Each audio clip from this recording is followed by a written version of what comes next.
দেশের বাজারে বাড়ানো হলো সয়াবিন তেলের দাম। বোতলজাত সয়াবিন তেলের দাম 14 টাকা ও খোলা সয়াবিন তেলের দাম প্রতি লিটারে 12 টাকা বাড়ানো হয়েছে। মঙ্গলবার সচিবালয়ে ভোজ্য তেলের আমদানি ও সরবরাহ সার্বিক বিষয়ে আয়োজিত পর্যালোচনা সভা শেষে বাণিজ্য উপদেষ্টা শেখ বসিরউদ্দিন এ তথ্য জানিয়েছেন। বাণিজ্য উপদেষ্টা বলেছেন, বোতলজাত সয়াবিন তেল প্রতি লিটারে 14 টাকা বাড়িয়ে 189 টাকায় নির্ধারণ করা হয়েছে। ওয়ালটন আবারও মিলিয়নিয়ার অফারে ওয়ালটন ফ্রিজ কিনে আপনিও হয়ে যেতে পারেন মিলিয়নিয়ার। মিলিয়নিয়ার ছড়াছড়ি দেশ জুড়ে, এটা শুধু ওয়ালটনই পারে।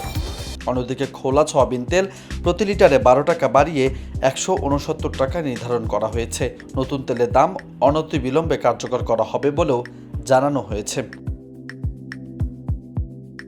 এর আগে গত 13 এপ্রিল এক বিজ্ঞপ্তিতে Bangladesh vegetable oil refiners and Vanaspati manufacturers associations তেলের দাম বাড়ানোর ঘোষণা দিয়েছিল, তবে সরকারের সিদ্ধান্ত না আসায় সেই দাম কার্যকর হয়নি।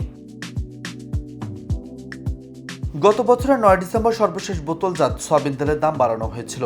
তখন লিটার প্রতি দাম নির্ধারণ করা হয় 175 টাকা। নিউজ ডেস্ক, বার্তা 24।